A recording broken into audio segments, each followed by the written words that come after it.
Hello, students, and welcome back to the DCAS initiative. My name is Swaraj. So, today we are going to discuss some of the important topics of the day. So, without wasting time, let's start with the first news. So, in news, there was a caste ethnic group that is known as Madeshis.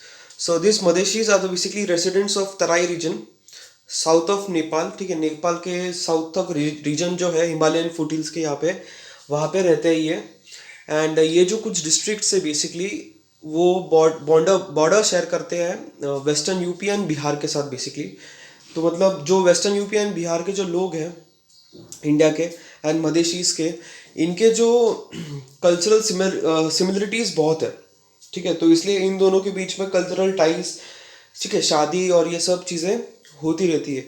तो basically मधेशीज जो है ये नेपाल में, इन्होंने Nepal government ने कुछ नया rule बनाया है, उसको अपोज किया है. तो एक सिटीजनशिप है, बेसिकली सिटीजनशिप एक्ट पास किया है वहाँ पे, अमेंड किया है वहाँ पे.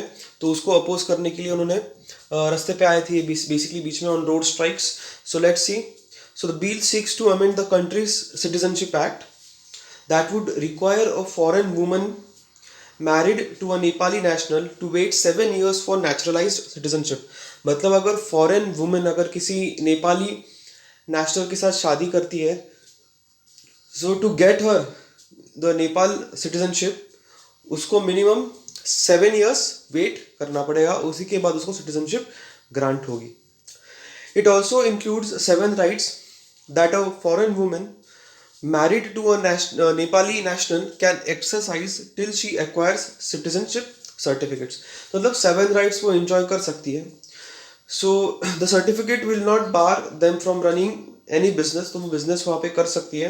Use and sell any fixed and movable assets, make profits through business and get involved in transaction of property of any kind. मतलब इकोनॉमिक एक्टिविटीज के ऊपर कुछ रिस्ट्रेंट्स नहीं है, बट बेसिकली पॉलिटिकल अफेयर्स के ऊपर रिस्ट्रेंट होगा, जैसे voting meeting.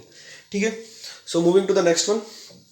So Eurasian group on combating money laundering and financing of terrorism, EAG. So basically this was in news because India attended a 32 virtual summit under the aegis of Financial Action Task Force. So it is a intergovernmental organization, basically regional organization ही है. So ये जो organization it comprises 9 countries: India, Russia, China, Kazakhstan, Kyrgyzstan, Tajikistan, Turkmenistan, Uzbekistan and Belarus. So it was established in 2004 as an associated member. So the founding members were Belarus, Kazakhstan, China, then Kyrgyzstan, Russia and Tajikistan. Basically it was founded on 6 October 2004. तो ये 6 founding members के जो नाम है वो याद रखना. Then 2005 में उज़्बेकिस्तान ने ज्वाइन किया था and India and Turkmenistan join on 2010. तो ऐसे करके उसकी जो मेंबरशिप है वो अभी 9 पे चली गई है. So basically it was a associated member, but 2011 में उसको एक स्टेटस मिला रीजनल इंटर गवर्नमेंटल ऑर्गेनाइजेशन का 2011 में, और ये जो एग्रीमेंट है वो साइन किया था मॉस्को में, याद रखना. तो बेसिकली 2004 में it was started as associated member, but 2011 में it was given the status of regional inter governmental organisation. ठीक है, तो फाउंडिंग मेंबर्स यहाँ पे क्वेश्चन पूछ सकते हैं, तो ये याद रखना. Then next, Abhiyan, a scheme has been started by Prime Minister, that is Garib Kalyan Rozgar Abhiyan, to meet the immediate requirement of workers. ठीक है, क्योंकि हम लोगों ने देखा है कि अभी जो पैंडमिक है उसमें बहुत सारे वर्कर्स जो है माइग्रेट उन्होंने किया है अपने अपने स्टेट्स में.